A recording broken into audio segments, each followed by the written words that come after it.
Alabama. So this is where we are right now. But how did we get here? Axios is out with a new look at how politics went bat blank crazy.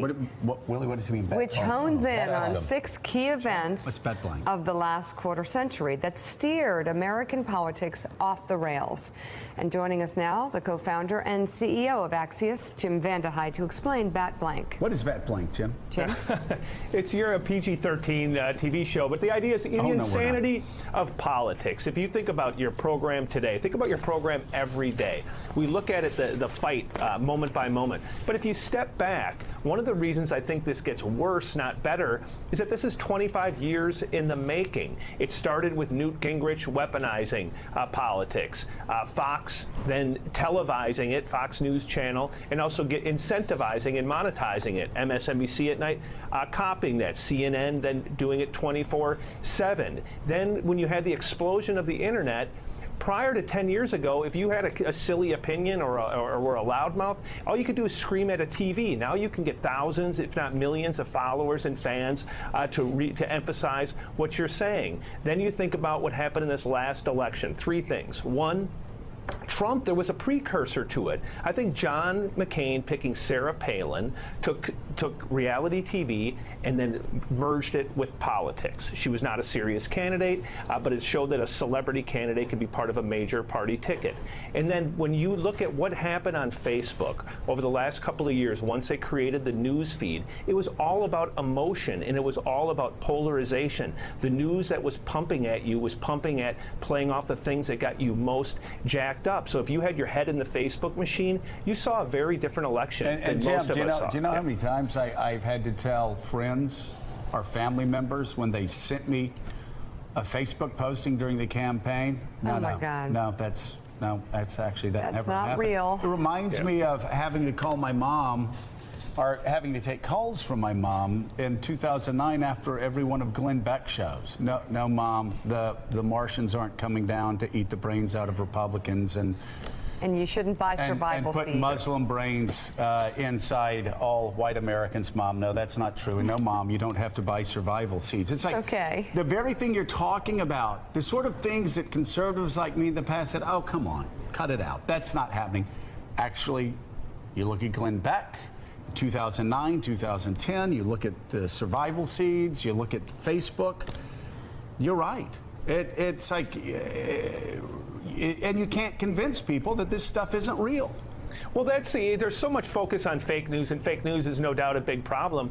Most people don't believe real news anymore. There's no common set of facts that any of us would actually agree on. And while the problem, I think, is more acute on the right, trust me, it's about to hit on the left, because politics is all about incentives. If you want those Facebook followers, if you want people to pay attention to you on Twitter, if you want to get on TV, if you want people to turn out at your town hall, there's no market for the middle anymore. So people thinking that it gets better, I actually think it gets worse, unfortunately. Jim, we have to factor that in. A lot of Democrats and a lot of people that watch our show, thank you for watching our show, a lot of people, don't like it when I bring this up, but the president doesn't watch. You know, back when George W. Bush was president, I couldn't walk down the street on the Upper West Side where they didn't have pictures of Bush as Hitler and this and that. It was constant. It was nonstop. Tirades against Bush every night on this network that were way over the line.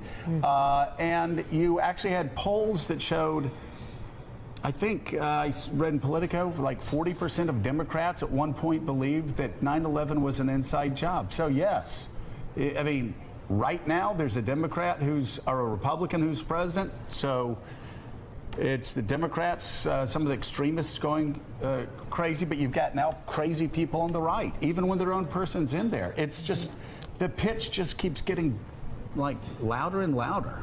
And nothing's changing, by the way. Everything I just talked about remains unabated and probably gets worse. So if you go on Facebook and look at your news feed, all it's doing is measuring what are you clicking on and what are your friends clicking on, what gets you most jacked up. And most people respond to emotionalism, whether it's real or not real. And that's why you've got that chart up from Pew. People should go click on that. I know it seems wonky, but just look empirically at how radicalized and polarized politics has become. It's why Washington's almost impossible to govern unless you have all-party rule. That's why conservatives should be livid with Donald Trump that he hasn't done more in a year, because once you have divided government, you're not going to get anything through, because polarization is not rhetoric, it's a reality. And you know, Willie, I at times have sort of preached moral equivalency and crazy on both sides.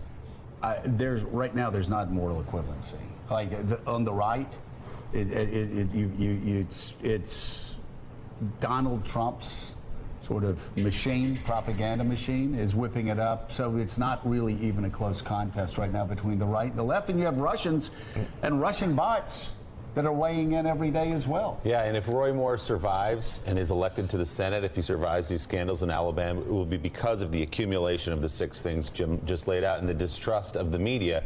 Because the people who support Roy Moore, when you talk to them, it's not that it's not that they're mad that he did these things, it's that they don't believe he did these things because they come from the Washington Post. The piece is up now on Axios.com. Jim Vandehei, thank you very much. Thank you. Still ahead, not qualified. The American Bar Association issues that unusual rating for one of President Trump's nominees to be a lifetime federal judge. What in the world? Wait until you see his resume. Well, they don't say this. We're back in just a moment. Thanks for checking out MSNBC on YouTube, and make sure you subscribe to stay up to date on the day's biggest stories. And you can click on any of the videos around us to watch more from Morning Joe and MSNBC. Thanks so much for watching.